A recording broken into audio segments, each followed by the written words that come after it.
Hello guys, welcome back to my channel. जैसे कि आपको पता है, हम DLIS 411 एंड 401 का तैयारी कर रहे हैं और ये मेरी third video I think so, जिसमें हम जस्ट इम्पॉर्टेंट क्वेश्चंस देख रहे हैं जो कि एग्जाम्स के पॉइंट ऑफ व्यू से इम्पॉर्टेंट है। और हाँ, क्वेश्चंस को एग्जाम में कैसे अटेम्प्ट करना है, मैं सारे टिप्स एंड ट्रिक आपको बताती रहूँगी, ठीक है। सो ज़्यादा टाइम ना वेस्ट करते हुए एंड अपनी वीडियो स्टार्ट करने से पहले एक छोटी सी माइनर सी रिक्वेस्ट है कि चैनल को सब्सक्राइब कर दो ताकि आप ऐसे और ज़्यादा वीडियो को देख सको। सो स्टार्ट करते हैं आज की वीडियो।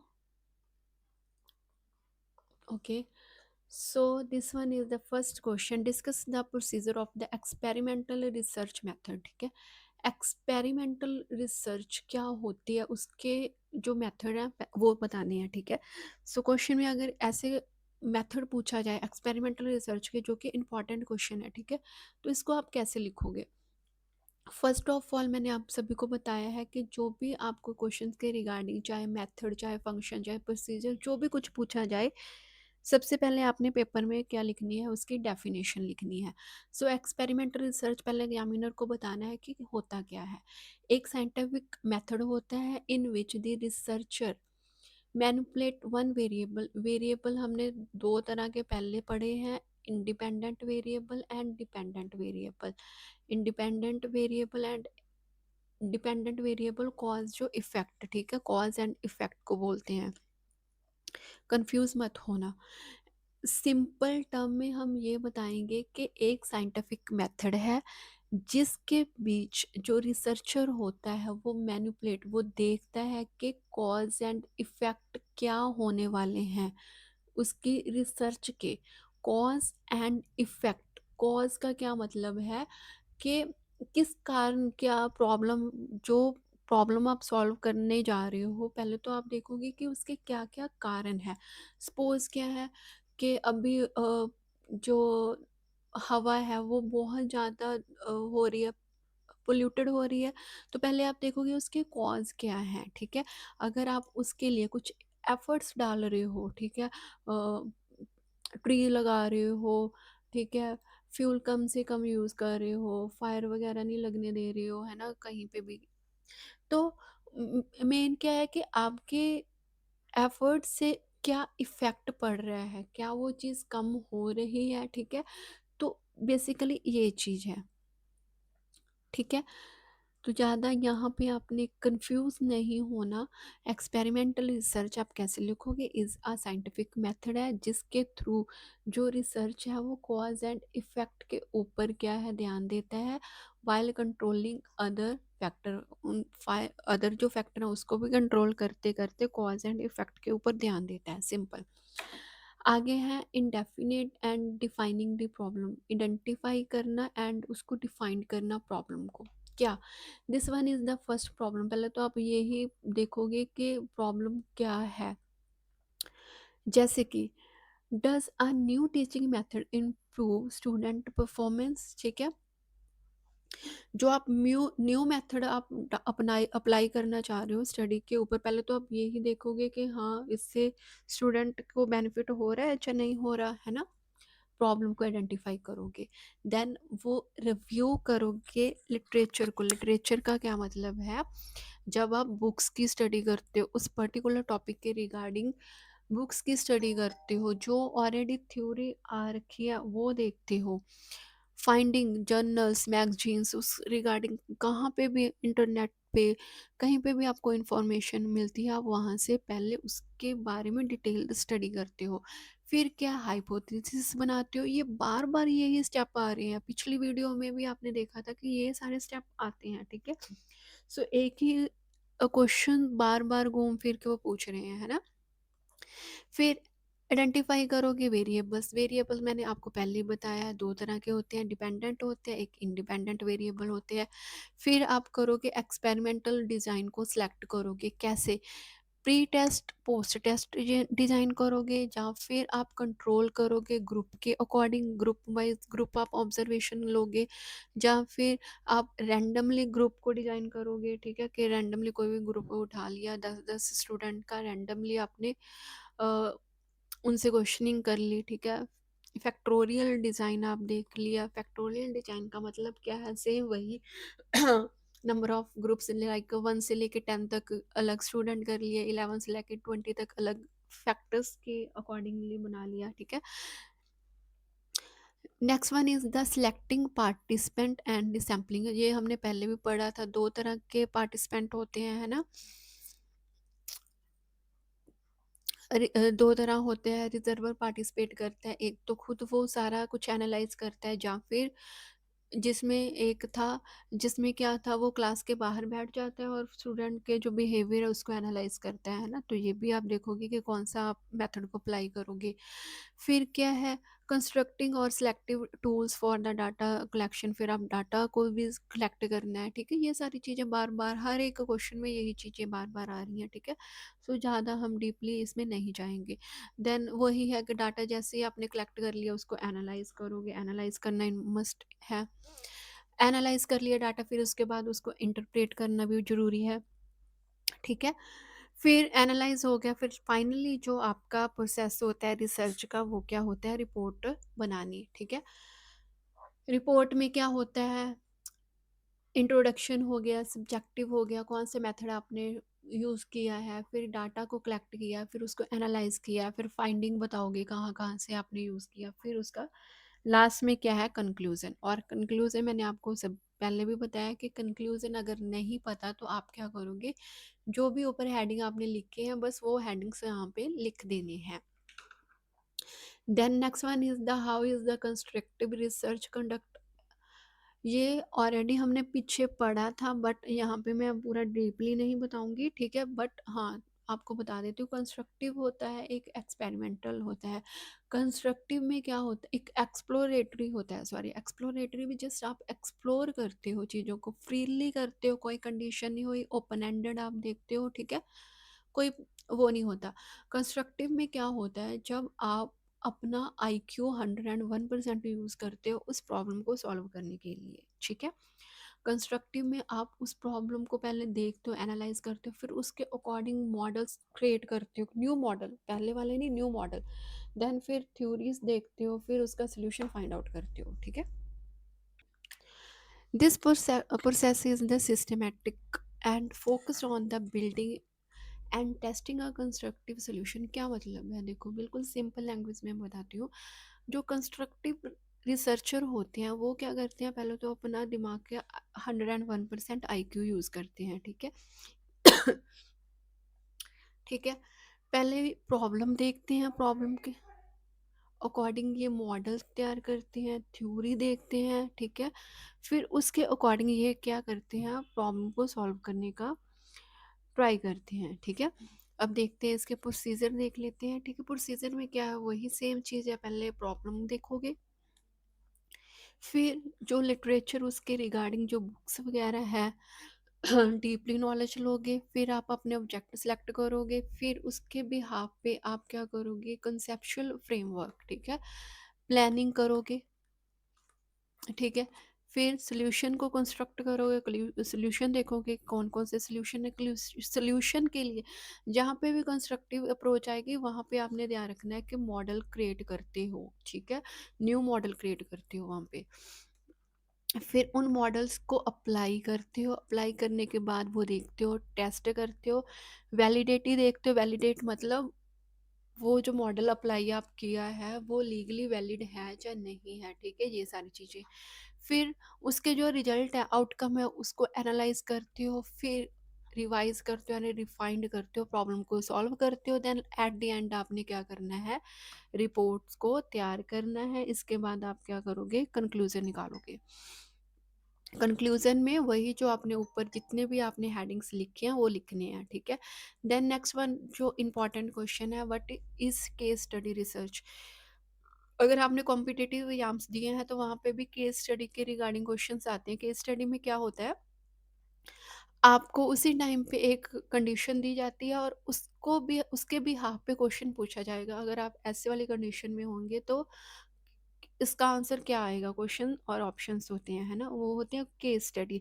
अब केस स्टडी रिसर्च क्या होती है, मैंने वैसे ऑलरेडी आपको बता दिया, फिर पहले आप इसकी डेफिनेशन लिखोगे। केस स्टडी रिसर्च क्या होती है, एक क्वालिटेटिव रिसर्च होती है, नॉट क्वांटिटी। क्वांटिटी नहीं, क्वालिटी मैटर करती है इसमें, बिल्कुल डेप्थ में होती है, डिटेल में होती है, ठीक है। अब वही क्वेश्चंस, मतलब जो पैराग्राफ आपको दिया होता है उस पूरा डिटेल में एक सिचुएशन को मेंशन किया होता है, ठीक है। पूरे डेप्थ में जाके आप उसका क्वेश्चन का आंसर फाइंड आउट करते हो। ये नहीं है कि बिना पैराग्राफ पढ़े आप क्वेश्चन का आंसर दे दोगे, नहीं, पहले आपको पैरा पढ़ना पड़ता है, पैराग्राफ पूरा, फिर उसके अकॉर्डिंग ही आपको क्वेश्चन के आंसर देने पड़ते हैं, ठीक है। Next question is how is case study research को अप्लाई कैसे करते हो, ठीक है। अब केस स्टडी तो समझ आ गया कि कंडीशन के अकॉर्डिंग आपने आंसर निकालने हैं। अप्लाई कैसे करोगे, सबसे पहले आप करोगे, सिलेक्ट करोगे and definition of the case, क्या केस है पहले तो वो डिफाइन करोगे। फिर उसका जो बैकग्राउंड इंफॉर्मेशन है वो देखोगे। फिर उसके बाद आप क्या करोगे, क्वेश्चंस कि वाई दिस केस अकर, क्यों ये केस हुआ, इनका क्या इन्फ्लुएंस है सिचुएशन के ऊपर, इसके क्या क्या आउटकम आएंगे, आप ये सारी चीज़ें देखोगे। फिर आप डाटा को सिलेक्ट करोगे। डाटा को कैसे कलेक्ट करोगे, विद द हेल्प ऑफ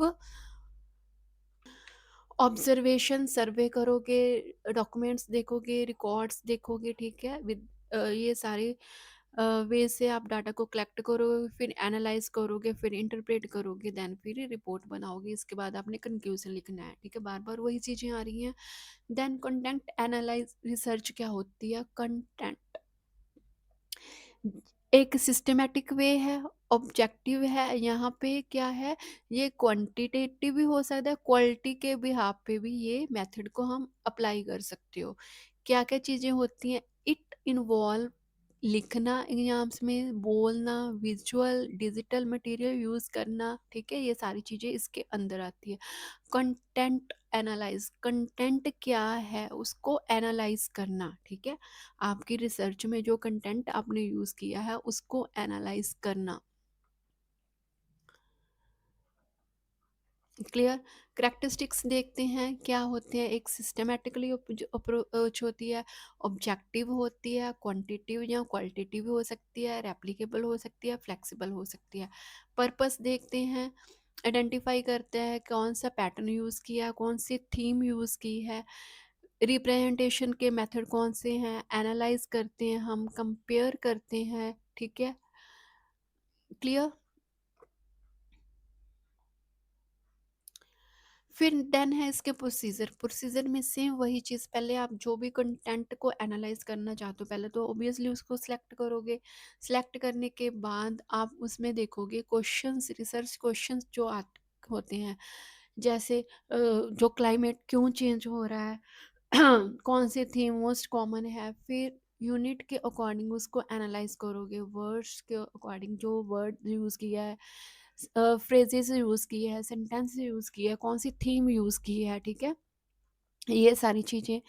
फिर आप देखोगे, कैटेगरी देखोगे, ठीक है। फिर आप क्या करोगे, कोडिंग देखोगे कि वो एक्यूरेट है, कंसिस्टेंसी है, रिलायबल है जो भी कंटेंट यूज़ किया हुआ है।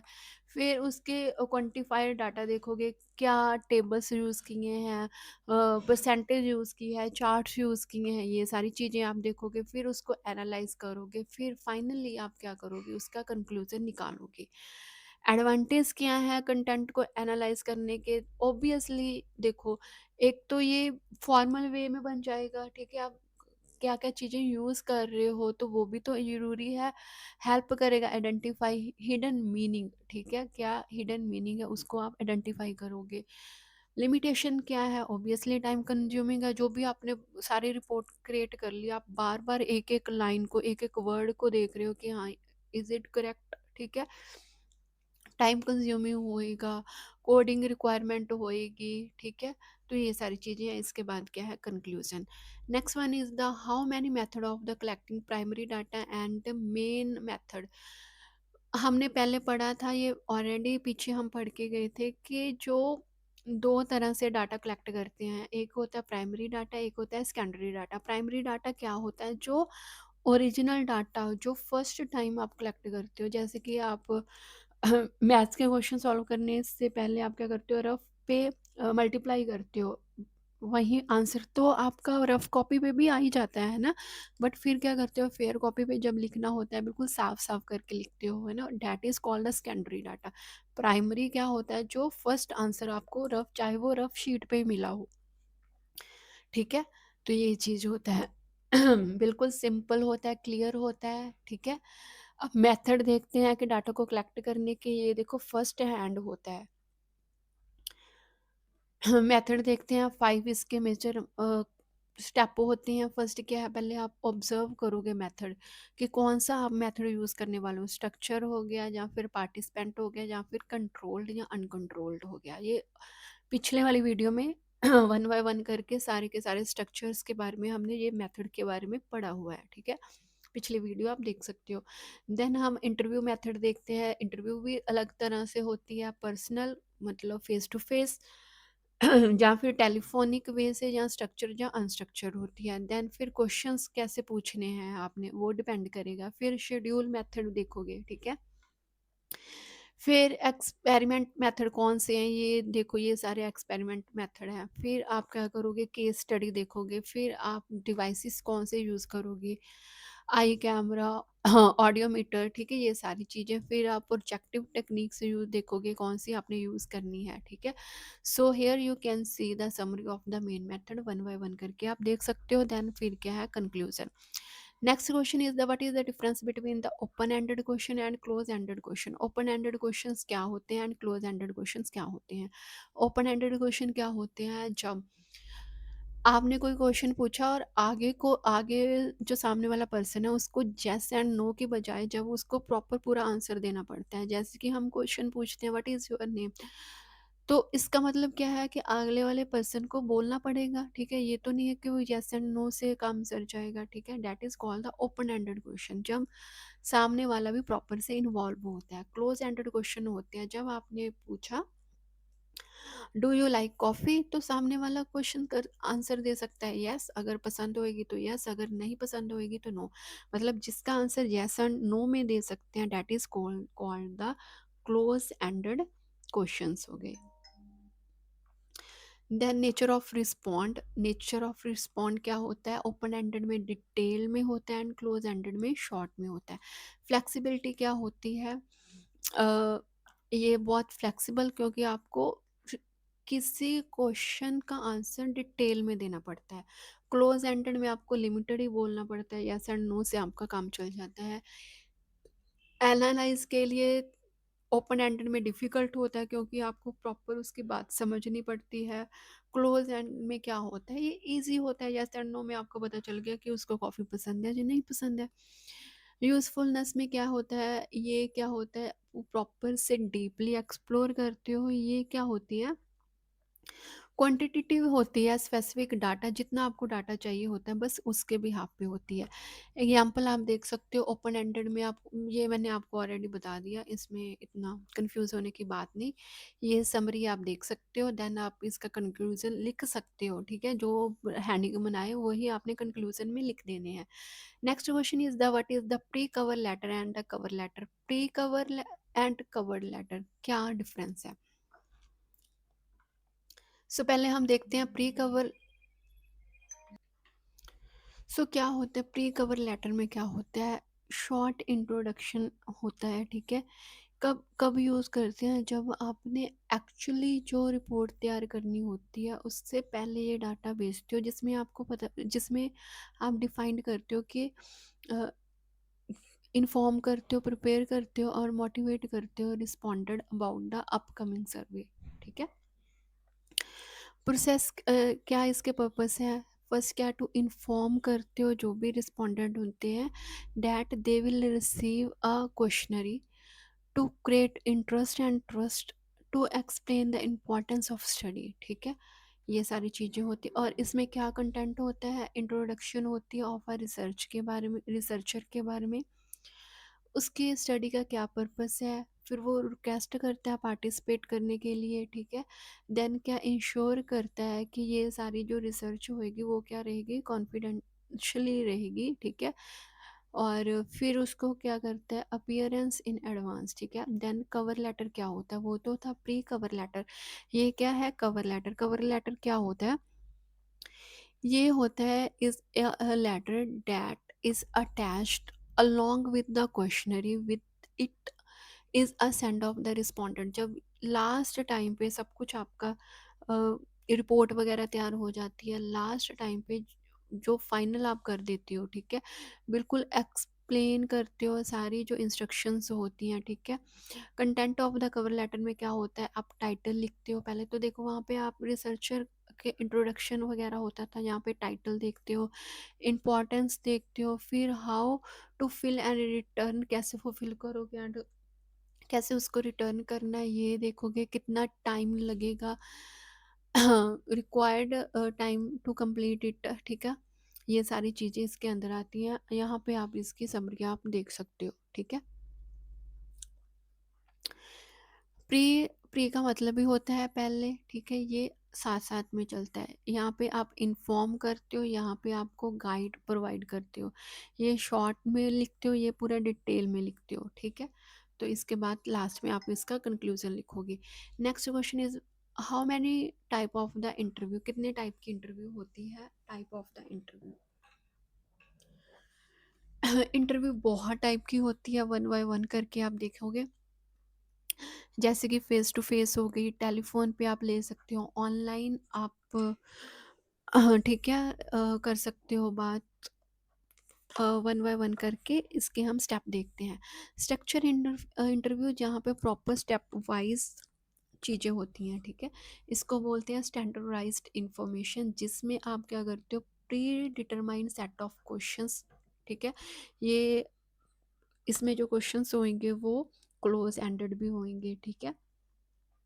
अनस्ट्रक्चर्ड इंटरव्यू क्या होती है, जिसमें कोई भी स्टैंडर्ड को फाइनलाइज नहीं किया जाता, इनफॉर्मल वे में होती है, कोई प्री प्लानिंग नहीं होती, ठीक है।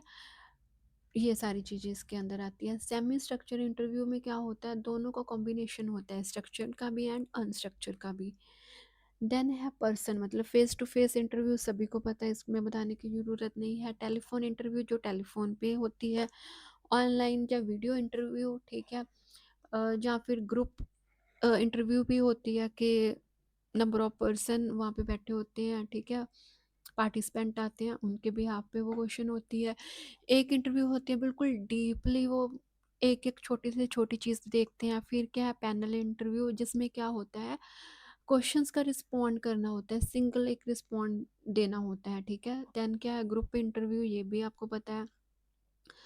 क्लिनिकल इंटरव्यू होती है। देन क्या है नैरेटिव इंटरव्यू, जिसमें क्या होता है इनक्रेज करते हैं रिस्पॉन्डेंट टू टेल स्टोरी, ठीक है, और पर्सनल एक्सपीरियंस इन डिटेल, जिसमें उसके पर्सनल जितना भी उसको एक्सपीरियंस होता है उसको डिटेल में एक्सप्लेन करना होता है कि clear.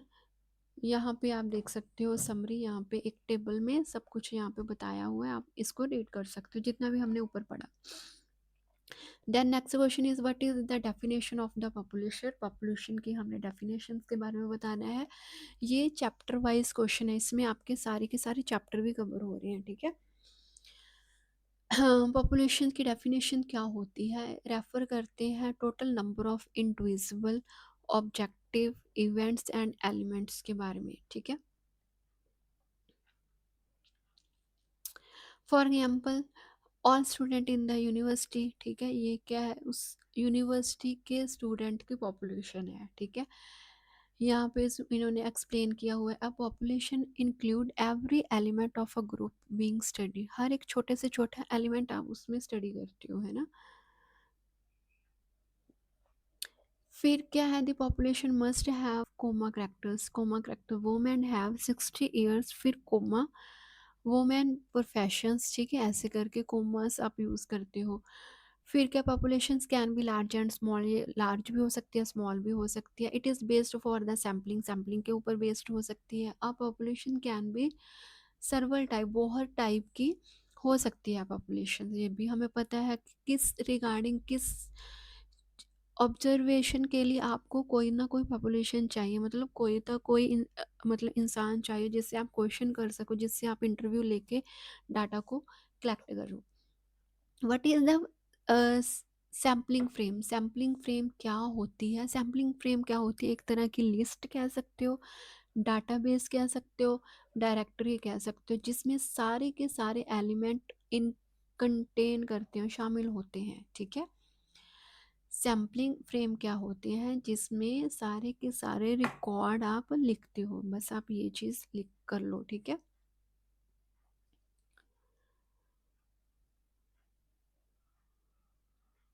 Then next one is the what, write a short note. 2 number का क्वेश्चन है, ये सारे शॉर्ट क्वेश्चन हैं, ठीक है। देन probability and non probability sampling क्या होती है? प्रोबेबिलिटी सैम्पलिंग क्या होती है? जिसमें हर एक छोटी से छोटी यूनिट होती है, ठीक है। कॉमन टाइप्स कौन सी होती है? Simple random sampling, systematic sampling, stratified sampling and cluster sampling. इसके एडवांटेज क्या है? हाई एक्यूरेसी होती है। लिमिटेशन क्या होती है? सभी में लिमिटेशन यही है कि कॉस्टली होता है और टाइम कंज्यूमिंग होता है।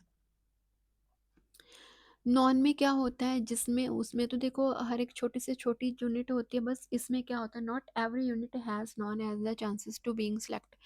जिसमें हर एक छोटी को छोटी यूनिट को हम नहीं सिलेक्ट कर सकते। Here you can see the type of this, ठीक है। कन्वीनियंट सैम्पलिंग होती है, प्रोस्पेक्टिव या जजमेंट सैम्पलिंग होती है, क्वाट सैम्पलिंग होती है, स्नोबॉल। ये सारी की सारी सैम्पलिंग मैंने ऑलरेडी पिछली वाली वीडियो में बता रखी है, ठीक है। देन है next one is the discuss and the accurate sampling method. Accurate sampling method क्या होती है? एक्यूरेट सैम्पलिंग मेथड क्या होता है मैं आपको बताती हूँ। To obtain reliable and valid result in research. क्या मतलब है? देखो एक्यूरेट का मतलब क्या होता है? जो सही होता है। सही सैम्पलिंग मेथड कौन सा होता है उसके बारे में हमने डिस्कस करना है। अब सही सैंपल को इकट्ठा करने के लिए कहते हैं सबसे पहला मेथड क्या है? Simple random sampling. Simple random sampling का क्या मतलब है? Every member of the population has equal and independent chance.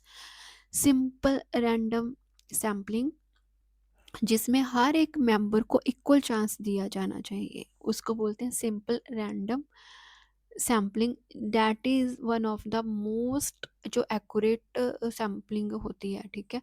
Then आगे क्या है? एक होती है स्ट्रैटिफाइड रैंडम सैम्पलिंग, जिसमें क्या करते हैं हम डिवाइड करते हैं large number of group of population को इनटू हेमोजीनियस सब ग्रुप्स में। हेमोजीनियस सब ग्रुप्स में क्या है? जैसे नंबर ऑफ आपने किसी स्कूल में गए हो तो वहाँ पे डाटा कलेक्ट करना है, तो हेमोजीनियस नंबर ऑफ ग्रुप मतलब बॉयज़ का डाटा अलग से कलेक्ट कर लो और गर्ल्स का डाटा अलग से कलेक्ट कर लो। इतना कंफ्यूज होने की इसमें ज़रूरत नहीं। देन नेक्स्ट वन के क्यों ये मेथड है कि आप पता चलेगा कि एक्यूरेट है, ठीक है। तो इसमें क्या है? आप साइंटिफिक जो प्रिंसिपल है उसको फॉलो करते हो, ठीक है। इसमें वायस नहीं आप होते, कोई पार्शलिटी नहीं करते हो। जो भी रिजल्ट वैलिड होते हैं वही देखते हो, ठीक है। तो हर एक चीज़ आप प्रॉपर वे से करते हो, मतलब, ठीक है। सो कंक्लूजन में आपने जो भी ऊपर पढ़ा उसको लिख सकते हो। What is the numerical decryption of the data? Numerical decryption of the data क्या होती है? जब आप नंबर यूज़ करते हो डाटा को मेज़र करने के लिए। देखो नाम से ही क्लियर है, न्यूमेरिकल। न्यूमेरिकल क्या होता है? Number. Descriptive of data, data को डिस्क्राइब करने के लिए, है ना। Next one is the measure of the central tendency, जिसमें आप क्या करते हो? एवरेज निकालते हो, मिड वैल्यू निकालते हो, मॉड निकालते हो, ठीक है। रेंज निकालते हो, ठीक है। जब आप फॉर्मूलाज जो अगर आपने देखा होगा मैथ्स में आप देखते हो या एक्सेल में आप देखते हो, रेंज निकालते हो, है ना। आगे फिर परसेंटेज निकालते हो, ये सारी चीज़ें होती हैं जब मैथमेटिक्स वे से आप चीज़ों को फॉलो करते हो। रेशियो एंड प्रोपोर्शंस देखते हो, इतने नंबर ऑफ गर्ल्स हैं, इतने नंबर ऑफ बॉयज़ हैं, ठीक है। तो ये मैथ्स के फॉर्मूले अप्लाई करते हो, ये सारी चीज़ें होती हैं न्यूमेरिकल डिस्क्रिप्टिव। देन आगे आपने पढ़ना है difference between the quality and quantity, ठीक है। बिल्कुल मीनिंग से क्लियर करते हैं, मैंने ऑलरेडी आपको बता दिया। यहाँ पे हम क्या करते हैं, क्वांटिटी देखते हैं, यहाँ पे हम क्वालिटी क्वालिटी देखते हैं, ठीक है। इसका नेचर क्या होता है, ये सब्जेक्टिव होता है, ये क्या होता है, ऑब्जेक्टिव। क्वांटिटी आप ऑब्जेक्टिव वे में देखोगे, इसमें वर्ड्स यूज़ करते हैं, इसमें हम नंबर यूज़ करते हैं, ठीक है। जैसे कि उसका बिहेवियर कैसा था, एटीट्यूड कैसा था, कलर्स कैसा था। क्वांटिटी में हाइट कितने कितनी हाइट है, वेट कितना है, एज कितना है, जैसे नंबर की फॉर्म में होता है। यहाँ पे क्या करते हैं, कौन सा डाटा यूज़ करते हैं, डाटा को कलेक्ट करने के लिए इंटरव्यू लेते हैं। यहाँ पे हम क्या करते हैं, सर्वे करते हैं। एनालिसिस में क्या क्या करते हैं, कंटेंट को एनालाइज करते हैं। यहाँ पे हम स्टैटिस्टिक एनालाइज यूज़ करते हैं, लाइक मैथ्स के फॉर्मूले सप्लाई करते हैं। यूज़ क्या क्या है इसका, इसको आइडिया को एक्सप्लोर करने के लिए यूज़ करते हैं। यहाँ पे क्वांटिटी वेरिएबल यूज़ करते हैं। रिसर्च की जो अप्रोच होती है वो क्या होती है, एक्सप्लोरेटरी, जिसमें हम पूरा एक्सपीरियंस के बिहाफ पे करते हैं। यहाँ पे क्या होता है, डिस्क्रिप्टिव होती है। आउटकम क्या होती है, बहुत अच्छी होती है। इसमें क्या होता है, नंबर की फॉर्म में हमें रिजल्ट मिलता है। ये क्या है, मोस्ट फ्लेक्सिबल है, ओपन एंडेड होती है। ये क्या है, स्ट्रक्चर के बिहाफ पे। अब एवरेज निकाल रहे हो, रेशो निकाल रहे हो, तो पर्टिकुलर सब्जेक्ट को फॉलो करोगे, पर्टिकुलर मेथड फॉलो करोगे, ठीक है। तो ये सारी चीज़ें हैं। Next one is the what is the relevance of the primary and secondary data. ये बहुत बार पढ़ लिया। प्राइमरी होती है जब आप फर्स्ट हैंड डाटा होता है, बिल्कुल रफ होता है, बिल्कुल ओरिजिनल डाटा होता है। सेकेंडरी डाटा क्या होता है, प्राइमरी डाटा को ओवरव्यू करके आप क्या करते हो, सेकेंडरी डाटा एक न्यू रिपोर्ट को तैयार करते हो, ठीक है। बहुत बार ये पढ़ लिया। Next one is how is the central tendency measured. ये न्यू क्वेश्चन है, इसको थोड़ा सा डीपली पढ़ते हैं। इसमें क्या होता है कि जो सेंट्रल टेंडेंसी है वो क्या होती है, refer to the statistical method use to identify the centre or typical value in a data set. Data set में वैल्यू दी होती है, उसमें हमने देखना है, फाइंड आउट करना है। जैसे कि हम एवरेज निकालते हैं, ठीक है। ये सारी चीज़ें देखो, यहाँ पे मेंशन भी है, एवरेज निकालते हैं, जिसमें हम थ्री मेथड होते हैं। फर्स्ट वन इज जैसे कि एवरेज निकालते हैं, यहाँ पे आप फॉर्मूला देख सकते हो, ठीक है।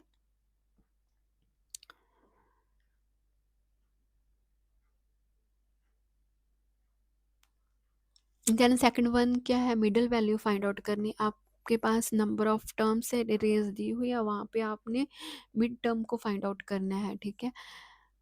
इसके भी फॉर्मूले अलग से होते हैं, अगर ऑड टर्म होएगी या इवन टर्म होएगी तो उसके लिए, ठीक है, अलग अलग से फॉर्मूले होते हैं। आपने इतना डीपली जाने की ज़रूरत नहीं है। देन है मॉड। मॉड क्या है, फ्रीक्वेंट वैल्यू, जो बार बार आ रही है वैल्यू, अक्कर मोस्ट ऑफन, जो डाटा शीट में बार बार वैल्यू आ रही है। जैसे कि यहाँ पे 24468 सबसे ज़्यादा क्या आ रहा है, 4 आ रहा है, तो 4 क्या मॉड है। एडवांटेज क्या है, डिसएडवांटेज, एडिशनल मेजर यहाँ पे आगे क्या है, ज्योमेट्री मीन, हार्मोनिक मीन्स, ठीक है। ये सारी चीज़ें आप कर सकते हो। Then next one is the what is, यहाँ पे सारे के सारे मैथ्स के टर्म चल पड़े हैं। मीडियन क्या होता है, मीडियन क्या होता है, मीडियन वैल्यू होती है, ठीक है। कैसे आप स्टेप फाइंड आउट करोगे, कैलकुलेट कैसे करना है, पहले आप अरेंज करोगे डाटा को, चाहे वो असेंडिंग ऑर्डर में हो। असेंडिंग ऑर्डर मतलब ए से बी, डिसेंडिंग ऑर्डर उल्टा, सॉरी ए से जेड, यहाँ पे जेड से लेके ए, ठीक है। Ascending order, descending according.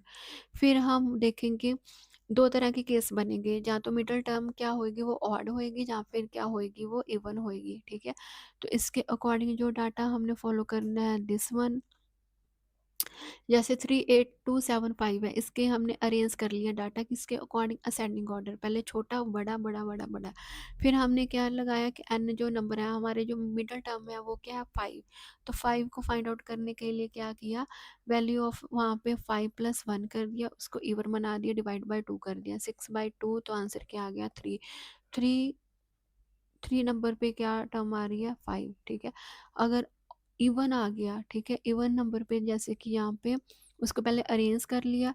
Arrange करने के बाद जो हमने फॉर्मूला अप्लाई किया वो क्या है, कितने नंबर ऑफ टर्म्स है, 1 2 3 4, 4 क्या है, इवन, ठीक है। तो एवरेज फाइंड आउट करने के लिए सेकंड एंड थर्ड आइटम, ठीक है, सेकंड आइटम कौन सी है, 5, एंड थर्ड आइटम कौन सी है, 9, उन दोनों का क्या कर दिया, प्लस करके उसमें माइनस कर दिया 2, ठीक है। ये फॉर्मूला है, ये आपको याद करना पड़ेगा। यहाँ पे आप देख सकते हो, अगर ऑड वैल्यू आएगी तो ये फाइंड आउट करना है, जैसे 5 + 1 = 2, डिवाइड बाई 2, 6/2, अभी हमने पढ़ा 3, यहाँ पे हमने पढ़ा था 5 + 9 करने के बाद -2 कर देना है, ठीक है। ये चीज़ आप कर सकते हो। मीन क्या है, ऑलरेडी पहले बता दिया है कि पहले क्या करोगे, यहाँ पे जितने भी वैल्यूज़ हैं उसको हाँ आपने सम करना है, फिर जितने नंबर ऑफ वैल्यूज़ है उसको डिवाइड कर देना है। यहाँ पे एग्जांपल में देख सकते हो, यहाँ पे 4 6 8, पहले सभी का सम कर लेना है, कितना आ गया, 18, 18 डिवाइड बाई क्या आ जाएगा, 3, 1 2 3, 3 है, 3 के साथ डिवाइड कर दोगे। Then next one is the relationship between the mean medium mode, already बहुत बार कर लिया, आप कर सकते हो। Then next one is the how is data data present using tabular method. Tabular method क्या होता है, टेबुलर मेथड क्या होता है, जब हम डाटा को अरेंज करते हैं in the form of row and column. Row ये है, कॉलम ये है, रो रो की फॉर्म फॉर्म में, रो एंड कॉलम की फॉर्म में जब हम डाटा को लिखते हैं उसको बोलते हैं हम क्या है, टेबुलर फॉर्म। जैसे कि ये मैंने टेबल बनाया है जिसमें रो एंड कॉलम्स हैं, कॉलम्स का हेडिंग हो गया, ठीक है। इस फॉर्म में जब आप डाटा को लिखते हो that is called a tabular method, ठीक है। ये आप लिख सकते हो। नेक्स्ट वन इज डिस्कस करना है ग्राफ यूज़ करने के लिए, ग्राफिकल रिप्रेजेंटेशन के लिए। कितने तरह के, एक होता है ऐसे लाइन ग्राफ हो गया, बार ग्राफ जिसमें ऐसे बार्स बनी होती हैं ना, ग्राफ में बार्स बनी होती हैं। हिस्टोग्राफिक होता है जिसमें क्या होता है, ऑलरेडी बार्स बनी होती हैं बट एक दूसरे के साथ ऐसे टच में होती हैं, ठीक है। ये हो गया फ्रीक्वेंटल पॉलीगन, क्या होता है जिसमें हम क्या करते हैं, एक ऐसा ग्राफ बनाते हैं joining mid point of the histograph bars and straight lines होती हैं जिसमें, ठीक है, जिसमें ऐसे ऐसे करके जाता होता है ऊपर। पाई चार्ट क्या होता है, सर्कल बना होता है, इसमें अलग अलग आपके पोर्शंस बने होते हैं, ठीक है, that is called the pie chart. ये सारी चीज़ें आप पढ़ सकते हो। ओगिफ एक तरह होता है, ठीक है, ये भी इसी का ही पार्ट होता है। स्कैटर डिजाइंस होता है, पिक्टोग्राफी होती है, एरिया डायग्राम होती है, बॉक्स प्लॉट होते हैं, ठीक है। आपने नाम याद करने हैं, इतना डीपली करने की ज़रूरत नहीं है। Then next one is the univariate and the b bivariate table कौन से होते हैं। सबसे पहले हम देखते हैं यूनी। यूनी में क्या होता है कि वन वेरिएबल ही होता है, जिसमें सिर्फ वन वेरिएबल होता है, ठीक है। जैसे कि आप यहाँ पे देख सकते हो, यहाँ पे क्या है, एज ऑफ ग्रुप है, यहाँ पे नंबर ऑफ स्टूडेंट है, ओनली वन वेरिएबल, मतलब सिर्फ हमें एज दिया हुआ है और कुछ नहीं दिया हुआ। देन यहाँ पे बी मतलब वी का मतलब क्या होता है, टू, जहाँ पे दो वेरिएबल दिए होते हैं। जैसे कि यहाँ पे एज ऑफ ग्रुप है किसका, बॉयज़ का एंड गर्ल्स का, दो वेरिएबल दिए हुए हैं, क्या एज भी दी हुई है, साथ में वहाँ पे जो जेंडर है वो भी मेंशन किया हुआ है।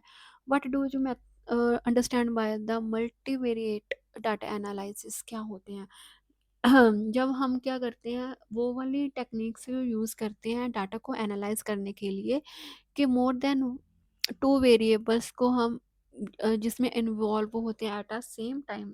कैसे, यहाँ पे हम देखते हैं, यहाँ पे देख तो जैसे कि यहाँ पे सेम दो वेरिएबल इन्वॉल्व हुए हैं, एज भी है और साथ में जेंडर भी है ना।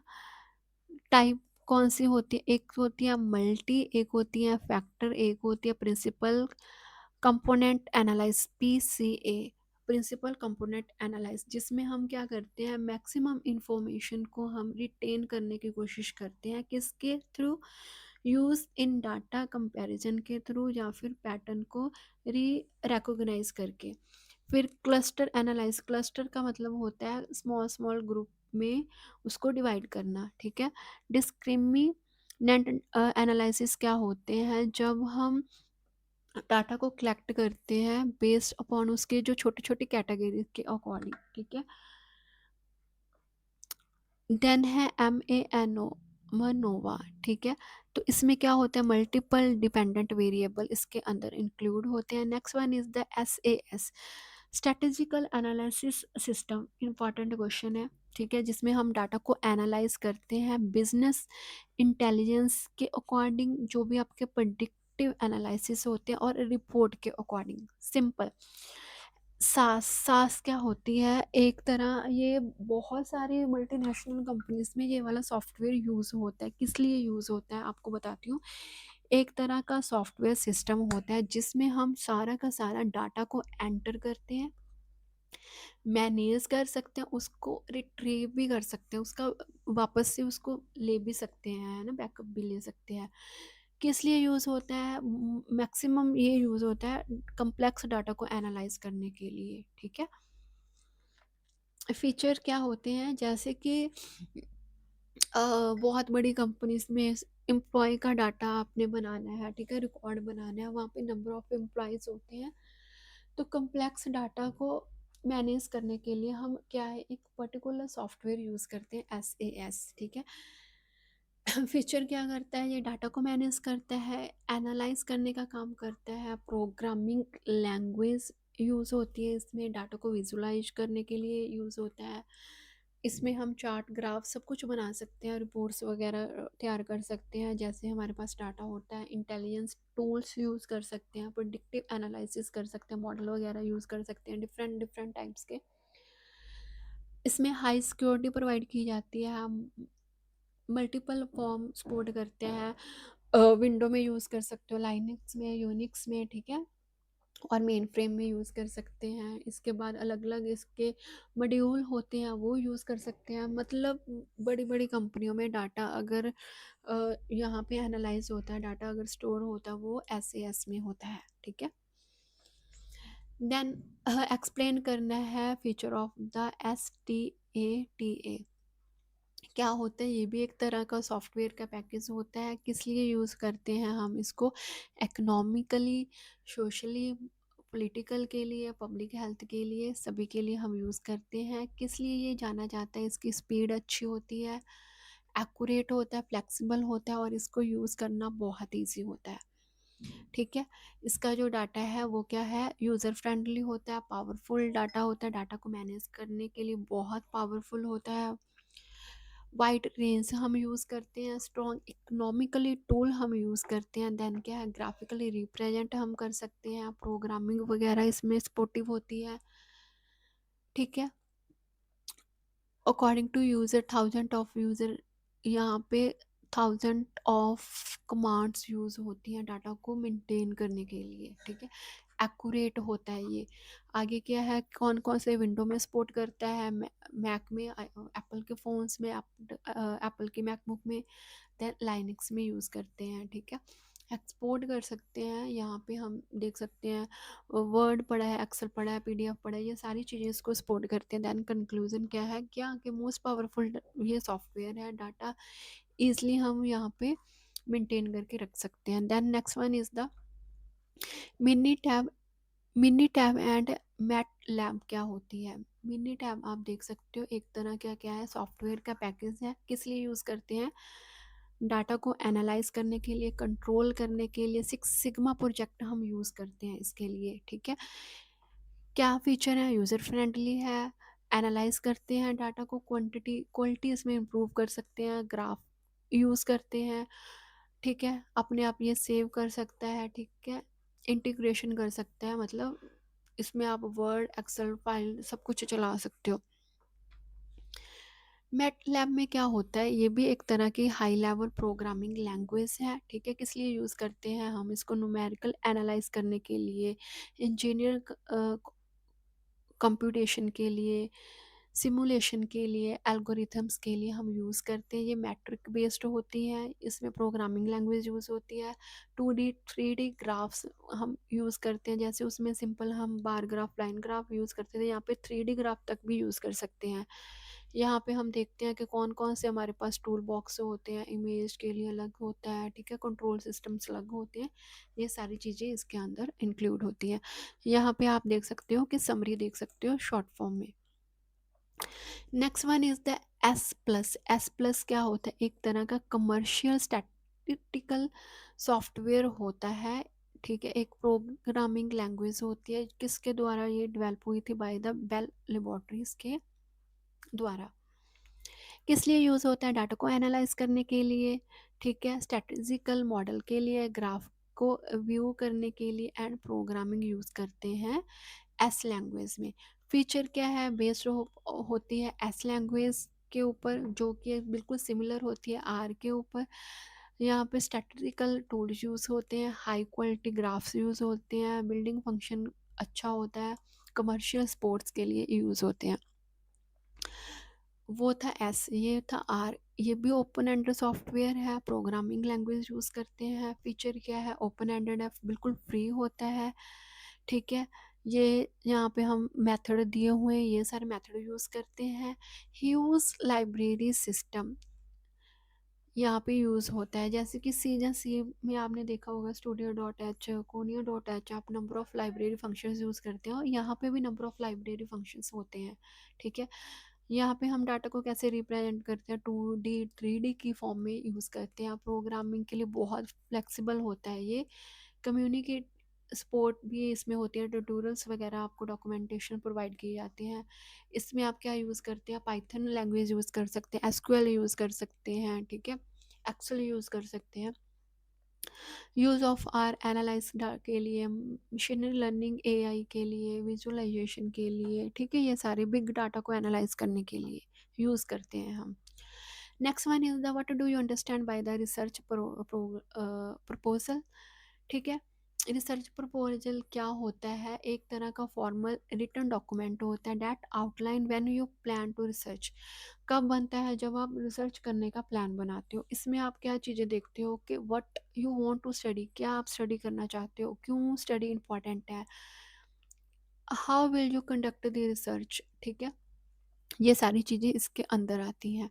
देन हम देखते हैं कि इसके कंपोनेंट कौन से हैं, पहले टाइटल, फिर इंट्रोडक्शन, फिर स्टेटमेंट ऑफ प्रॉब्लम, फिर रिव्यू करते हो लिटरेचर को, फिर ऑब्जेक्टिव ऑफ स्टडी देखते हो। देन फिर उसके अकॉर्डिंग आप क्या करते हो, हाइपोथेसिस बनाते हो, फिर उसके अकॉर्डिंग आप मेथड सेलेक्ट करते हो, फिर स्कोप एंड लिमिटेशन देखते हो, फिर केस स्टडी करते हो, फिर वर्क का शेड्यूल आप बनाते हो, बजट, देन द रेफरेंस या बिब्लियोग्राफी आप यूज़ करते हो। Then next one is the what are the importance function of the research review, review के जो इम्पोर्टेंट फंक्शंस हैं वो क्या हैं। अब रिसर्च रिव्यू क्या होता है, एक क्रिटिकल पाथ होता है रिसर्च प्रोसेस के लिए, जिसमें हम क्या करते हैं, जो इन्वॉल्व होते हैं, एग्जामिन करते हैं, जो एग्जिस्टिंग स्टडी होती है, थ्योरीज होती है, उसके अकॉर्डिंग हम देखते हैं कि आपने जो रिसर्च बनाई है वो कैसी है, ठीक है। इसके हम फंक्शन देखते हैं, help identify the research problem को क्लियरली अवॉइड करता है डुप्लीकेसी को। अब आपने रिसर्च सबमिट कर दी तो वो तो यही देखेगा कि जो प्रॉब्लम को सॉल्व किया है क्लियरली डुप्लीकेट तो नहीं है। फिर जो फ्रेमवर्क है वो क्या है, हेल्प करेगा ये हाइपोथेसिस के लिए कि हाँ उसके अकॉर्डिंग ये बनी है या नहीं। फिर मेथड देखेगा, ठीक है। फिर इंटरप्रेट रिजल्ट के लिए देखेगा कि हाँ जो लास्ट पे रिजल्ट है वो, फिर लास्ट पे क्या है, लास्ट पे जो आपने रिपोर्ट बनाई है उसके अकॉर्डिंग कैसी है, कैसे बनेगी। Next one is the what are the important element of method of the designing. ये हमने बहुत बार पढ़ लिया, रिसर्च डिजाइन, सैम्पलिंग, डाटा कैसे आपने डाटा को सिलेक्ट करना है, डाटा सिलेक्ट हो गया फिर एनालाइज करना, कौन से टूल्स इंस्ट्रूमेंट यूज़ करने हैं, कैसे एनालाइज करना है, कैसे टाइम बनाना है, बजट देखोगे, एथिकल कंसिड्रेशन देखोगे, ठीक है, ये सारी चीज़ें। फिर उसके लिमिटेशन भी देखोगे, जो मेथड आप यूज़ कर रहे हो उसके क्या लिमिटेशन है। So next question is what is meaning and significant of the report in research, ठीक है, क्या मीनिंग एंड क्या सिग्निफिकेंस है जो हम रिपोर्ट तैयार करते हैं इन रिसर्च में, ठीक है। सो फर्स्ट ऑफ ऑल वही कि आपको डेफिनेशन लिखनी है। अ रिपोर्ट, रिसर्च रिपोर्ट क्या होती है, जिसमें हम systematic, well organised return document होता है, that is called the report, जो बिल्कुल लास्ट स्टेप है रिसर्च का, ठीक है। क्या-क्या चीज़ें होती हैं इसमें, व्हाट वाज़ स्टडीड, क्या स्टडी किया, क्यों स्टडी किया, कैसे रही, कैसे हमने स्टडी को कंडक्ट किया, क्या-क्या फाइंडिंग हुई, ठीक है? ये सारी चीज़ें हम रिपोर्ट में मेंशन करते हैं। देन हम देखते हैं आगे सिग्निफिकेंट क्या है। First one is communication of the research finding. क्या ये हमें बताता है रिजल्ट ऑफ स्टडी, स्टडी का क्या रिजल्ट है टू अदर्स, ठीक है? Such as scholars, institutions and journal, जो पब्लिक है, ठीक है? विदाउट रिपोर्ट, अगर हम रिपोर्ट ही तैयार नहीं करेंगे तो हमारा जो काम है, जो रिसर्च है, उसको हम कैसे मानेंगे कि ये कंप्लीट ही नहीं है। प्रोवाइड अ परमानेंट रिकॉर्ड, एक परमानेंट रिकॉर्ड बन जाता है। Basis for the future research, future research अगर किसी और रिसर्चर ने उस पर रिसर्च करनी होगी तो फ्यूचर रिसर्च के लिए वो पहले प्रीवियस डाटा एनालाइज करेगा, फिर उसके बिहाफ पे आगे रिसर्च को स्टार्ट करेगा। हेल्प इन डिसीजन मेकिंग, ठीक है? ट्रांसपेरेंसी रहती है क्योंकि रिटर्न में रिकॉर्ड होता है आपके पास। Evolution of the research quality, then क्या है, जो नॉलेज को आप शेयर करते हो बाकियों के साथ भी, and help in the professional growth, ठीक है? And last one is the summary. आगे है टाइप ऑफ रिसर्च, कितनी टाइप की रिसर्च होती है, टाइप ऑफ रिसर्च हम देखते हैं। First one is the explained, ठीक है? देखते हैं बेसिस ऑन द पर्पस, आपका पर्पस क्या है। फंडामेंटल रिसर्च होती है, एक होती है अप्लाइड रिसर्च। फंडामेंटल रिसर्च क्या होती है जिसमें हम फोकस नहीं करते, not focus on the solving, मतलब इमीडिएटली हम नहीं फोकस करते इसका क्या सोल्यूशन होएगा। फंडामेंटल जो सब कुछ थ्योरी वगैरह पढ़ते हैं, सब बुक्स वगैरह पढ़ते हैं, फिर उसको एनालाइज करते हैं। अप्लाइड रिसर्च क्या होती है, जब हम कंडक्ट करते हैं प्रैक्टिकली उस प्रॉब्लम का सोल्यूशन, ठीक है? देन बेस्ड अपॉन नेचर, दो तरह की रिसर्च होती है, एक क्वांटिटी के बिहाफ पे, एक क्वालिटी मैटर करती है। देन मेथड इंक्वायरी का क्या होता है, एक डिस्क्रिप्टिव होता है, एनालिटिक होता है, एक्सप्लोरेटरी होता है, एक्सप्लेनेटरी होता है। ये सारे के सारे हमने पिछली वीडियो में पूरे डीपली पढ़ चुके हैं। Based on the research design, design research का डिजाइन ये भी हमने पढ़ा हुआ है। एक्सपेरिमेंटल रिसर्च होता है, नॉन एक्सपेरिमेंटल रिसर्च होता है, ठीक है? फिर हम देखेंगे उसके आउटपुट क्या, आउटकम क्या आते हैं। डिटेक्टिव रिसर्च होती है, एक इंडक्टिव रिसर्च होती है। डिटेक्टिव रिसर्च क्या होती है, जैसे कि जो हमने हाइपोथेसिस बनाए हैं वो टेस्ट करना डाटा को यूज़ करके। इंडक्टिव रिसर्च क्या होती है, जो भी ऑब्जर्वेशन होती हैं किसके बिहाफ पे, जो कंज्यूमर है या कस्टमर है उसके बिहेवियर के अकॉर्डिंग, ठीक है? Then based upon the time dimensions, ठीक है? क्रॉस होते हैं, लॉन्गिट्यूडनल होते हैं। Based on the research environmental, then based on the application area, ठीक है? अदर इम्पॉर्टेंट टाइप्स कौन कौन से होते हैं, हिस्टोरिकल केस स्टडी होता है, या एक्शन रिसर्च होता है, या एवोल्यूशन रिसर्च होता है, ठीक है?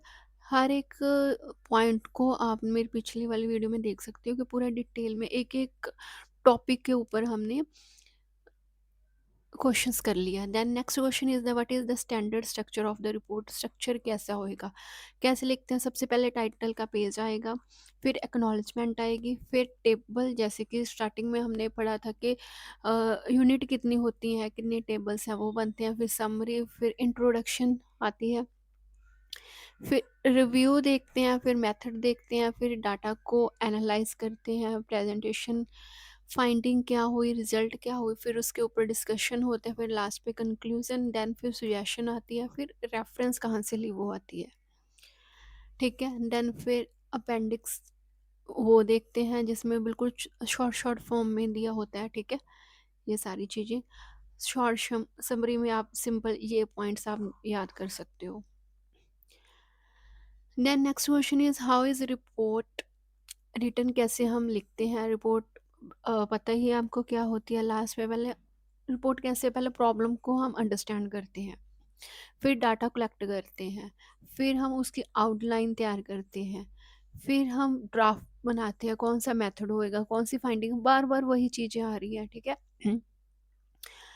फिर हम क्या करेंगे, प्रॉपर फॉर्मेट तैयार करेंगे कि कैसे हमने लिखना है, फिर कौन कौन से विजुअल एड्स यूज़ करेंगे, टेबल में डाटा रिप्रेजेंट करना है, ग्राफ, कौन सा चार्ट, कौन सा डायग्राम, ठीक है, ये सारे, फिर सारे सोर्सेस देखेंगे, फिर क्या है उसको एडिट वगैरह करेंगे, फिर फाइनल ड्राफ्ट बनाएंगे, ठीक है। तो यहाँ पे आप देख सकते हो कि सारे के सारे पॉइंट शॉर्ट में दिए हुए हैं, वन बाय वन करके आप उसको याद कर सकते हो।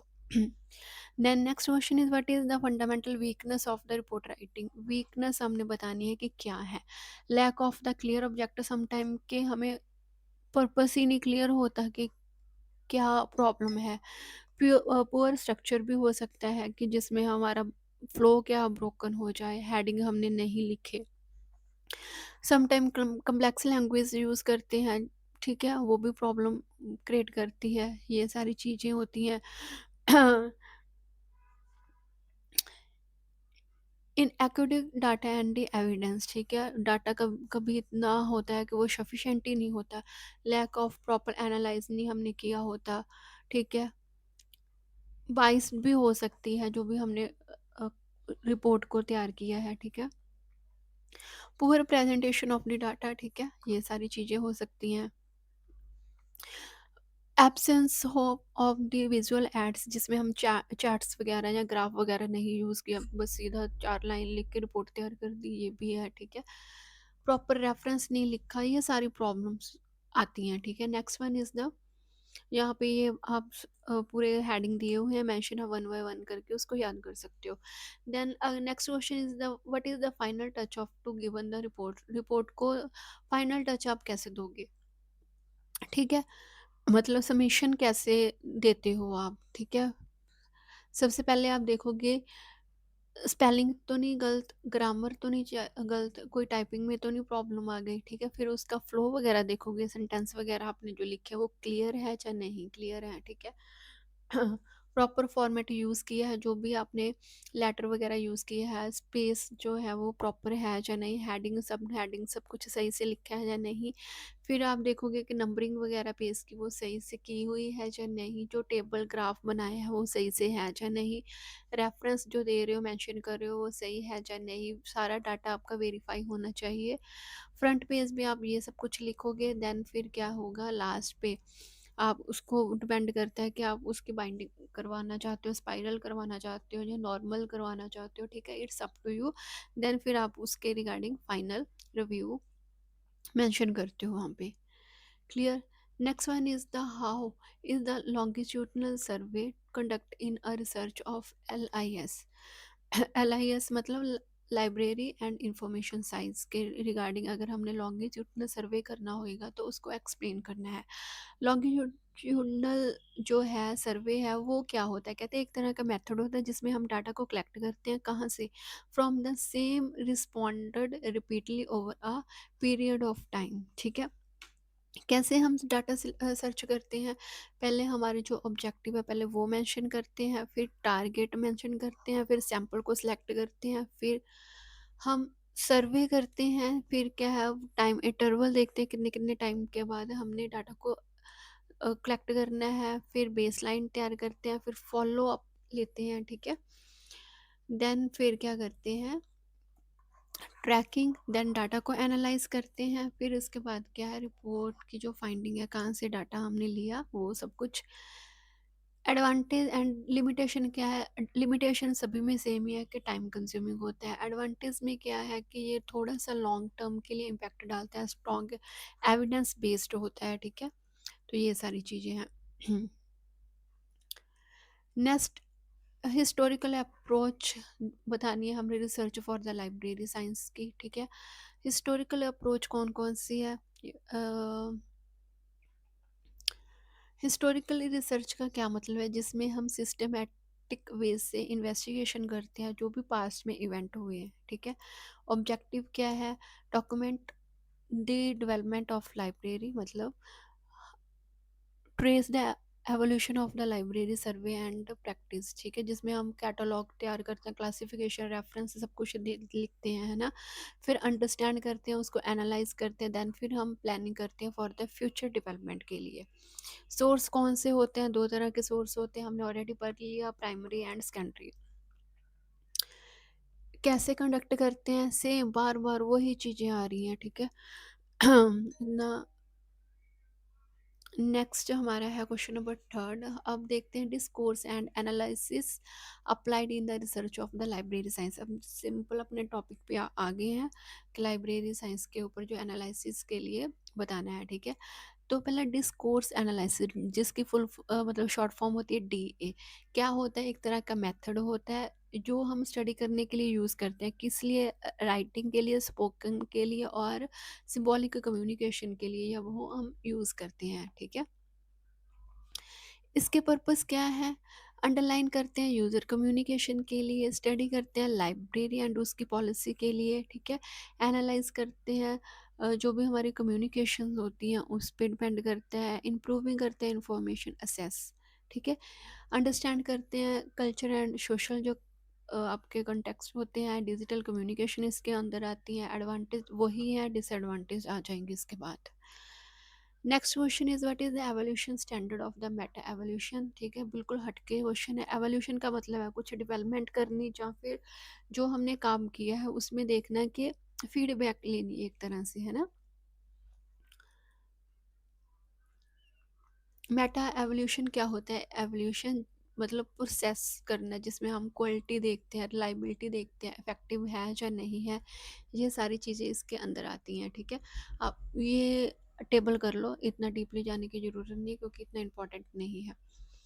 देन डिस्क्राइब करना है classification of evolution of the approaches. Approaches कौन कौन सी होती हैं, based upon the timing, timing के ऊपर एवोल्यूशन करते हैं। फिर हम फोकस करते हैं ऑफ द पर्सपेक्टिव के ऊपर के गोल बेस्ड है या प्रोसेस बेस्ड है या फिर क्या है, स्टाइक होल्डर के ऊपर बेस्ड है। देन फिर बेस्ड देखते हैं कि कौन से मेथड के ऊपर है, क्वांटिटी, क्वालिटी या फिर मिक्स्ड है।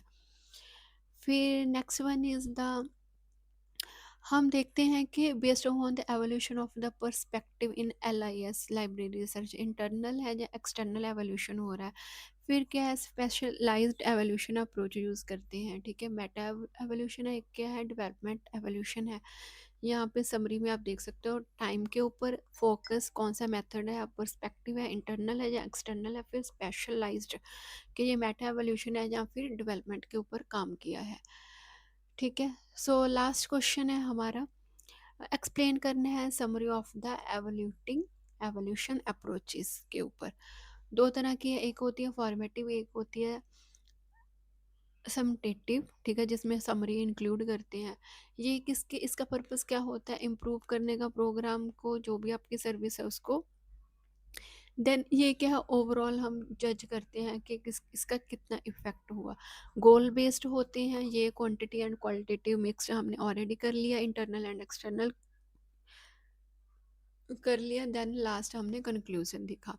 ये फुल फॉर्म है, आप इसको याद कर सकते हो। LIS की library and information science, DRTC document research and training centre, INSDOC international Indian national scientific documentation centre, UGC university grant commission, IALTLIS Indian association of teachers of library and information science, NASSDOC national social science documentation centre.